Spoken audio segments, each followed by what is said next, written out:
Welcome students. ਬੇਟੇ last time ਅਸੀਂ discuss ਕਰ ਰਹੇ ਸੀ double fertilisation flowering plants and ਜਿਸ ਤਰ੍ਹਾਂ ਕਿ ਅਸੀਂ ਪੜ੍ਹਿਆ ਕਿ the pollen tube enters into the ovule mostly through the micropyle, but it can be rarely enter through the either chalaza or from the middle part, that is called chalazogamy or mesogamy. But by the rule into the embryo sac, always the pollen tube enters through the synergids, and जिस time pollen tube enter करेगी दो mail gametes release करेगी, and these two male gametes fertilize two different components of the embryo sac. Thus the process is named as double fertilization. Double fertilization finish ਕਰਨ ਤੋਂ ਬਾਅਦ ਦੋ बहुत ही simple terms है, इन्हों एक बार ਅਸੀਂ अंडरस्टैंड करते हैं। The heading is unusual features। देखो टॉपिक के टाइटल तो साफ क्लियर है भी ये यूजुअल नहीं है, ये आम नहीं है, ये बहुत ही रेयर फीचर्स है जो फर्टिलाइजेशन के टाइम पे दिखाई दे सकते हैं। Number 1 is the polyspermy and second is the hetero fertilization. देखो अंडरस्टैंड करने लिए असी एक बार दोबारा तो की ड्रॉ कर लेने ovule. So this is the representation of the ovule and in around ਅਸੀਂ draw कर रहे हैं entanglements और बेटे इसके अंदर this is the embryo sac, this is the egg cell and synergids। ਇਹ ਸਾਰਾ nucellus ਹੋਏਗਾ।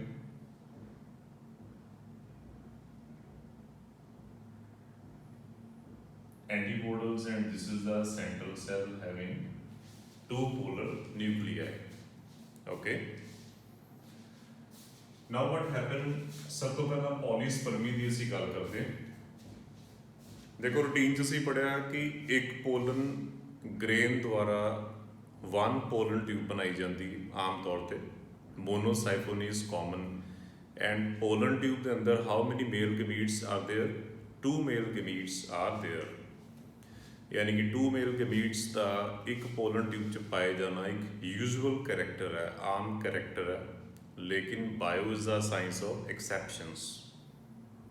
जे दो तो ज़्यादा sperms किसी तरीके embryo sac दे अंदर enter कर जान उन्हें कितना हो सकता है? ये इस तरह हो सकता है कि एक पोलन ट्यूब आई एज अ ट्यूब न्यूक्लियस, ये टू मेल गमीट्स मान लो कि टू मेल गमीट्स के विचों ये वाला जो मेल गमीट है इन्हें फर्दर अगे माइटोसिस कर ली और इन्हें एक तो दो सैल्स बना ले। Now the total number of male gametes are 3। जो मान लो ये भी एक बारी माइटोसिस करेगा तो नंबर will be 4, यानी कि more than 2 male gametes or sperms will be available in the single pollen tube। and ਹੁਣ ਇਹ pollen tube ਜਦੋਂ ਇਹਦੇ ਅੰਦਰ enter ਕਰੇਗੀ ਤੇ ਇਹ ਦੋ ਤੋਂ ਜ਼ਿਆਦਾ male gametes release ਕਰੇਗੀ। the condition will be called as polyspermy। एक तो एक कारण हो सकता है, नंबर 1 रीजन जो असी हुणे पढ़िया कि सेम पोलन ट्यूब अंदर मेल गमीट्स का ज़्यादा होना और ज़्यादा मेल गमीट्स वाली पोलन ट्यूब का ओव्यूल अंदर एंटर करना। पॉलीस्पर्मी यानी कि more than 2 sperms are available. दूसरा रीजन की हो सकता है कि मान लो कि 2 मेल गमीट्स वाली पोलन ट्यूब इधर थानी एंटर करे, एक होर मेल गैमीट्स नूं लैके पोलन ट्यूब आई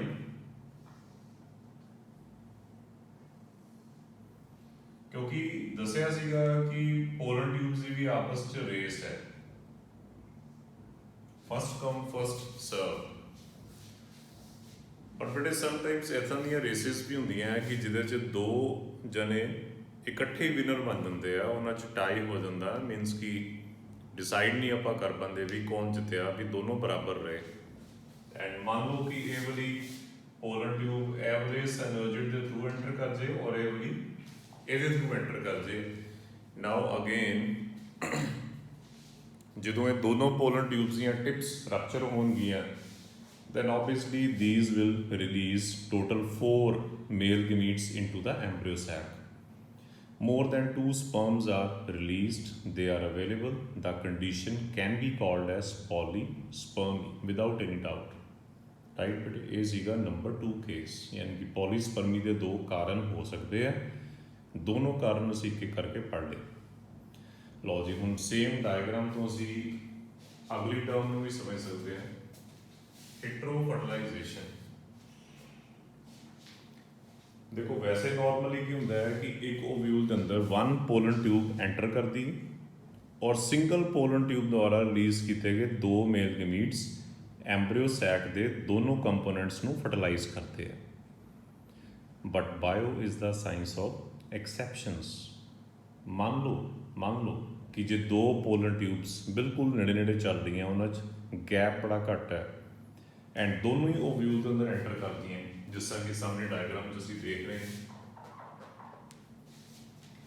ਇੱਕ ਪੋਲਨ ਟਿਊਬ ਇਹਦੇ ਥਾਂ ਨਹੀਂ ਐਂਟਰ ਕਰ ਗਈ, ਦੂਸਰੀ ਇਹ ਵਾਲੇ ਸਿਨਰਜਿਡ ਦੇ ਥਰੂ ਐਂਟਰ ਕਰ ਗਈ। ਨਾਓ ਵਾਟ ਵਿਲ ਹੈਪਨ, ਇਹਦੇ ਔਰ ਇਹਦੇ ਦੋਨਾਂ ਦੇ ਮੇਲ ਗੈਮੀਟਸ ਇੱਥੇ ਰਿਲੀਜ਼ ਕਰ ਦਿੱਤੇ ਜਾਣਗੇ। ਹੋਇਆ ਕਿ ਮੰਨ ਲਓ ਕਿ ਇਹਦਾ ਮੇਲ ਗੈਮੀਟ ਐਗ ਨੂੰ ਫਰਟੀਲਾਈਜ਼ ਕਰ ਦੇ ਔਰ ਇਹਦਾ ਮੇਲ ਗੈਮੀਟ ਪੋਲਰ ਨਿਊਕਲੀਆਈ ਤੋਂ ਬਣੇ ਸੈਕੰਡਰੀ ਨਿਊਕਲੀਅਸ ਨੂੰ ਫਰਟੀਲਾਈਜ਼ ਕਰਦੇ। ਇਹਦਾ ਮਤਲਬ ਕਿ 2 ਕੰਪੋਨੈਂਟਸ ਐਂਬਰੀਓ ਸੈਕ ਦੇ ਇੱਕ ਨਹੀਂ 2 ਅਲੱਗ-ਅਲੱਗ ਪੋਲਨ ਟਿਊਬ ਦੇ ਮੇਲ ਗੈਮੀਟਸ ਦੁਆਰਾ ਫਰਟੀਲਾਈਜ਼ ਕੀਤੇ ਗਏ ਆ, ਜਿਸ ਕਰਕੇ ਪ੍ਰੋਸੈਸ ਨੂੰ ਕਿਹਾ ਜਾਏਗਾ ਹੀਟਰੋ ਫਰਟੀਲਾਈਜੇਸ਼ਨ। ਹੀਟਰੋ ਮੀਨਸ ਡਿਫਰੈਂਟ, ਕਿ ਇਹ ਡਿਫਰੈਂਟ ਸੋਰਸਿਸ ਤੋਂ, ਡਿਫਰੈਂਟ ਪੋਲਨ ਟਿਊਬਸ 'ਚੋਂ ਆਏ ਹੋਏ ਮੇਲ ਗੈਮੀਟ ਸੀ, ਜਿਨ੍ਹਾਂ ਨੇ ਐਂਬਰੀਓ ਸੈਕ ਦੇ ਕੰਪੋਨੈਂਟਸ ਨੂੰ ਕੀ ਕੀਤਾ, ਫਰਟੀਲਾਈਜ਼ ਕੀਤਾ। ਇਹ ਸੀਗਾ ਬੇਟੇ all about the unusual features of fertilisation. ਹੁਣ ਇਹਦੇ ਬਾਅਦ ਅਸੀਂ ਟੌਪਿਕ 'ਤੇ ਮੂਵ ਕਰਾਂਗੇ। ਤੁਹਾਡੇ ਨੋਟਸ 'ਚ ਜੋ ਸੀਕੁਐਂਸ ਵਾਈਜ਼ ਚੱਲ ਰਿਹਾ, post fertilisation changes. So I right hair the heading post fertilization changes. So this is our next topic. देखो टॉपिक ਨੂੰ ਪ੍ਰੋਪਰਲੀ ਅੰਡਰਸਟੈਂਡ ਕਰਨ ਦੇ ਲਈ ਅਸੀਂ ਐਕਸਟਰਾ ਚੀਜ਼ਾਂ ਨੂੰ ਰੱਖ ਕਰ ਦਿੰਦੇ ਹਾਂ। So topic is very very simple, ਕਿ ਜਿਸ ਤਰ੍ਹਾਂ ਹੀ ਫਲਾਵਰ 'ਚ ਪੋਲਨ ਗ੍ਰੇਨਸ ਦਾ ਰਿਲੀਜ਼ ਹੋਇਆ, ਪੋਲਨ ਗ੍ਰੇਨ ਸਟਿਗਮਾ 'ਤੇ ਆਏ, ਪੋਲਨ ਟਿਊਬ ਬਣੀ, ਪੋਲਨ ਟਿਊਬ ਨੇ ਫਰਟੀਲਾਈਜੇਸ਼ਨ ਵੀ ਪਰਫਾਰਮ ਕਰਾਤੀ ਮੇਲ ਗੈਮੀਟਸ ਦੀ ਕੰਟਰੀਬਿਊਸ਼ਨ ਦੇ ਨਾਲ। Now let us see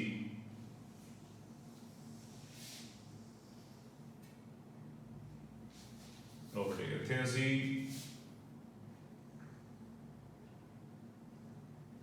same diagram ਨਹੀਂ ਆਪਾਂ ਯੂਜ਼ ਕਰ ਰਹੇ ਹਾਂ ਸਾਡੇ ਅਗਲੇ ਟੌਪਿਕ ਨੂੰ ਅੰਡਰਸਟੈਂਡ ਕਰਨ ਦੇ ਲਈ। ਦੇਖੋ ਮੈਂ ਲੇਬਲਿੰਗ ਥੋੜੀ ਜਿਹੀ ਤੁਹਾਡੇ ਧਿਆਨ 'ਚ ਲੈ ਕੇ ਆਉਣਾ ਚਾਹੁੰਦਾ। ਇਹ ਜਿਹੜੇ ਸਟਾਈਲ ਦਾ ਪਾਰਟ ਹੈ, this is ovary, okay, means ki these are the parts of carpel, okay। जो ऊपर ट्यूबुलर पार्ट आ रहा है स्टाइल है, थल्ले वाला पार्ट ओवरी है। these two are इंटैगमेंट्स। सब तो पहला ਅਸੀਂ ਕਾਰਪਲ ਦੇ ਡਿਫਰੈਂਟ ਪਾਰਟਸ ਦੀ ਗੱਲ ਕਰਾਂਗੇ ਕਿ what happened to these parts। ਦੇਖੋ ਇਹਨੂੰ ਸਮਝਣ ਦੇ ਲਈ ਅਸੀਂ ਪਲਾਂਟ ਬੋਡੀ ਡਰਾ ਕਰ ਲੈਂਦੇ ਹਾਂ। ਫਿਲਹਾਲ ਅਸੀਂ ਇੱਥੇ ਦੇਖ ਰਹੇ ਹਾਂ ਕਿ ਪਲਾਂਟ ਦੇ ਵੈਜੀਟੇਟਿਵ ਪਾਰਟਸ ਦਿਖਾਏ ਜਾ ਰਹੇ ਆ। ਰੂਟਸ ਜ਼ਮੀਨ ਦੇ ਥੱਲੇ ਹੋਣਗੀਆਂ, ਸਟੈਮ ਲੀਵਸ ਉੱਪਰ, ਲੀਫ ਦੇ ਐਕਸਲ 'ਚ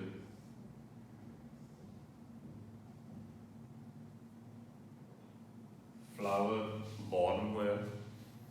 ਫਲਾਵਰ ਦੀਆਂ ਜੋ ਪੈਟਲਸ वगैरह वो सब सुक के अपने आप ही श्रिवल्ड हो के झड़ गई क्योंकि उन्होंने जरूरत नहीं रही। देखो पैटल्स का काम सी पॉलीनेटर्स को अट्रैक्ट करना, बई उनके डबल फर्टिलाइजेशन भी हो चुकी है, ਹੁਣ ਪੈਟਲਸ ਦਾ ਕੋਈ ਰੋਲ ਨਹੀਂ, ਇਸ ਕਰਕੇ ਪੈਟਲਸ ਆਪਣੇ ਆਪ ਹੀ ਸ਼੍ਰਿਵਲ ਹੋ ਕੇ ਝੜ ਜਾਂਦੀਆਂ। ਔਰ ਜਿਹੜੀਆਂ ਸੈਪਲਸ ਉਹ ਵੀ ਜ਼ਿਆਦਾਤਰ ਕੇਸਿਸ 'ਚ ਤੇ ਆਪਣੇ ਆਪ ਹੀ ਉਤਰ ਜਾਂਦੀਆਂ, ਝੜ ਜਾਂਦੀਆਂ, ਬਿਕੋਜ਼ ਸੈਪਲਸ ਦਾ ਮੇਨ ਫੰਕਸ਼ਨ ਸੀ ਜਦੋਂ ਫਲਾਵਰ ਬੋਰਨ ਹੋਇਆ ਤੇ ਬਰਡ ਸਟੇਜ ਤੇ ਸੈਪਲਸ ਨੇ ਅੰਦਰਲੇ ਆਰਗਨਸ ਨੂੰ ਕੀ ਦਿੱਤੀ, protection, because sepals make the outermost covering of the flower. Sepals ਉਤਰ ਗਈਆਂ, ਪੈਟਲਸ ਉਤਰ ਗਈਆਂ, ਸਟੇਮਨਸ ਉਤਰ ਗਏ ਕਿਉਂਕਿ ਪੋਲਨਸ ਰਿਲੀਜ਼ ਕਰਨ ਤੋਂ ਬਾਅਦ ਸਟੇਮਨਸ ਦਾ ਵੀ ਕੋਈ ਰੋਲ ਨਹੀਂ ਰਿਹਾ।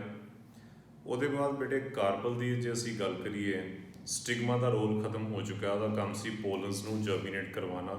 ਸਟਾਈਲ ਖਤਮ ਹੋ ਚੁੱਕੀ ਕਿਉਂਕਿ ਸਟਾਈਲ ਦਾ ਕੰਮ ਸੀ ਰਸਤਾ ਦੇਣਾ। ਬਚਦੀ ਤੇ ਸਿਰਫ ਕੀ ਬਚਦੀ, ਓਵਰੀ, ਯਾਨੀ ਕਿ ਫਲਾਵਰ ਜੋ ਪਹਿਲਾਂ ਇੱਕ ਬੜੀ ਬ੍ਰਾਈਟ ਸਟਰਕਚਰ ਸੀ। देखो ना, मान लो कि है थैलेमस है फ्लावर का, और इसके ऊपर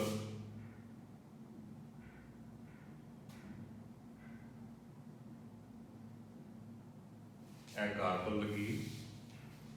नाउ व्हाट हैपन, जिहड़ी कार्पल है इहदा स्टाइल और स्टिग्मा भी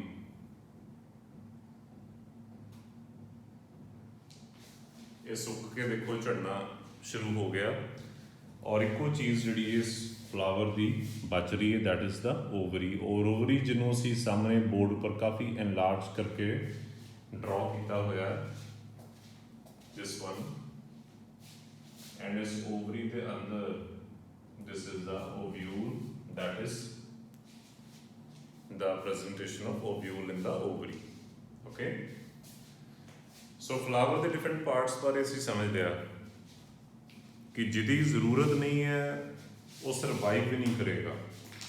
सैपल, पैटल, स्टेमन्स और उसके बाद stigma and style they automatically perish, they wither off. Ultimately इको चीज़ बच गई, दैट इज ओवरी, और ओवरी के अंदर present ovule. Now what happen,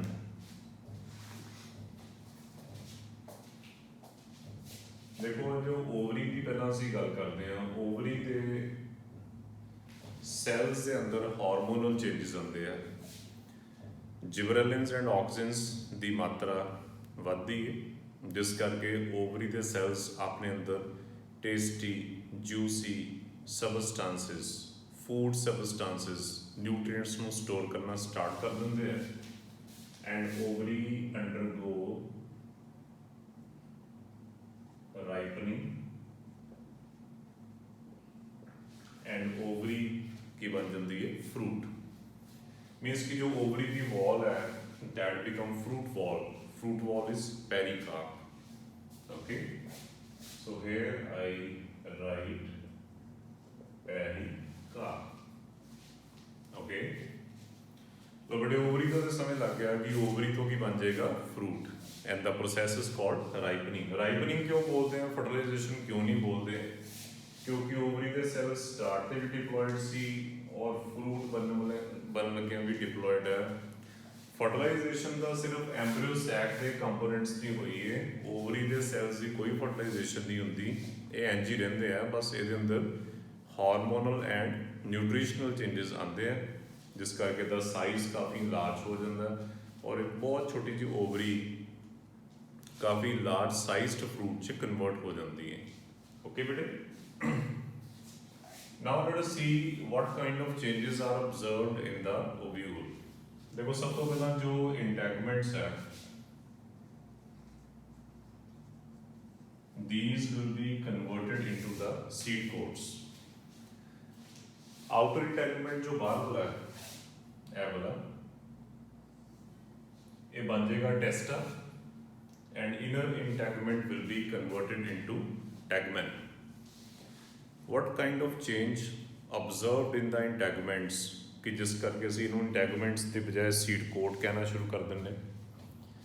बेटे इंटैगमेंट्स उदों बोलते हैं ਜਦੋਂ ਇਹ एंटायरली पेरेनकाइमा टिशू ਦੇ बने ਹੁੰਦੇ ਆ। सो स्टार्टिंग ते ओव्यूल दे integuments are soft delicate and made up of parenchyma. But जिस तरह ही ओव्यूल की फर्टिलाइजेशन होंदी है तो इंटैगूमेंट्स के अंदर एक बदलाव आता है। ये पेरेनकाइमेटस सैल्स की स्क्लीरोटाइजेशन स्टार्ट हो जाती है, यानी कि हार्डनिंग। स्क्लीरोज वर्ड का मीनिंग है हार्डनिंग।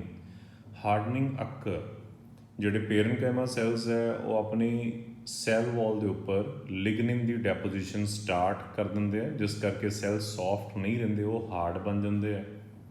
एंड जोड़े इंटैगमेंट्स ने ये हार्ड प्रोटैक्टिव लेयर्स च कन्वर्ट हो जाते हैं। And such protective layers are called as seed coats. The outer is called testa, जो कंपैरेटिवली ज़्यादा हार्ड बनती है, और अंदरली का नाम है tegmen which is comparatively soft. ठीक है, इन्हों का आपस में कंपैरिजन कर रहे हैं। इंटैगमेंट्स तो बाद अंदर जो मेन टिश्यू सी स्टार्टिंग ते दैट इज द न्यूसैलस। असी न्यूसैलस की गल करांगे। देखो, न्यूसैलस शुरू तो ही पाए जाने वाला डिप्लॉयड न्यूट्रिटिव टिश्यू सी ओव्यूल का, लेकिन जिस तरह ही फर्टिलाइजेशन परफॉर्म होएगी, फर्टिलाइजेशन तो बाद एग तो बनया जायगॉट एंड सेंट्रल सैल तो बनया प्राइमरी एंडोस्पर्म सैल। ये दोनों फटाफट माइटोसिस स्टार्ट कर देंगे। माइटोसिस के लिए इन्हों दोनों सैल्स की ग्रोथ बड़ी रैपिड चाहिए है। देखो, तुसी +1 च भी पढ़िया, असी ग्रोथ वाले चैप्टर च भी पढ़िया कि किसी भी सैल की डिवीजन ता ही पॉसीबल है जो बहुत जल्दी ग्रो करे और अपनी न्यूक्लियोसाइटोप्लाज्मिक रेशो को डिस्टर्ब कर ले। यानी कि ग्रोथ तो बिना डिवीजन इज़ इम्पॉसीबल, है ना जी। शॉर्टकट असी यही सीख सकते हैं। पर बेटे ग्रोथ के लिए की चाहिए है? बहुत सारे न्यूट्रीएंट्स। वो न्यूट्रीएंट्स कितों आएंगे? न्यूसैलस अंदर प्रेजेंट फूड, यानी कि nutrients will be travelled to the components of embryo sac which are now fertilized, जिस करके न्यूसैलस कंज्यूम होना स्टार्ट हो जाएगा। एक घटना शुरू हो गया, जो जो टाइम बीतेगा न्यूसैलस यूज हो जाएगा, कंज्यूम कर लिया जाएगा और बिल्कुल ख़त्म हो जाएगा। राइट बेटे, न्यूसैलस की डेस्टिनी असी देख ली भी इन्हें न्यूट्रिएंट्स की सप्लाई देनी है और अल्टीमेटली खुद इन्हें खत्म हो जाना। ओके, एंटीमोडल्स का भी कोई कम नहीं, क्योंकि इन्हों का फंक्शन सीगा न्यूसैलस तो न्यूट्रिएंट्स लेना और एम्ब्रियो सैक के कंपोनेंट्स को पास करना। हुणे काम खत्म हो गया। एंटीमोडल्स का बस इन्ना ही रोल सी, जिस करके इन्होंने ट्रांसपोर्ट सैल्स भी कहा जाता सी। उन्हें रोल खत्म हो चुका। सिनर्जिड्स के थ्रू पोलन ट्यूब्स ने एंटर किया, जिस करके सिनर्जिड्स भी खत्म हो चुके। सो बच गया एक तो एग सैल ते दूसरा जो सेंट्रल सैल। पर हूँ इन्हों के नेम्स आपको एग एंड सेंट्रल सैल नहीं बोलने चाहिए। एग का नाम इस टाइम पे जायगॉट है और इसका नाम प्राइमरी एंडोस्पर्म सैल है। राइट बेटे, हूँ इन्हों तो फरदर अगे डिवेलपमेंटल चेंजिस चलने हैं जिन्होंने असीं बोलते हैं पोस्ट फर्टिलाइजेशन चेंजिस, जो ज़्यादा लंबे जाएंगे। फिलहाल जोड़े असीं पोस्ट फर्टिलाइजेशन चेंजिस देखे हैं, ये बड़ी रैपिडली आने वाले बदलाव है, जल्दी जल्दी आते हैं। लेकिन जो हम नैक्सट असी टॉपिक पढ़न जा रहे हैं है वो भी पोस्ट फर्टिलाइजेशन चेंजिस का पार्ट ही है, लेकिन वो एक डिफरेंट मकैनिज्म की फॉर्म च भी ऑपरेट होंगे हैं। सो काफ़ी डिटेल सानू जाना पेगा इन्हूं समझने के लिए।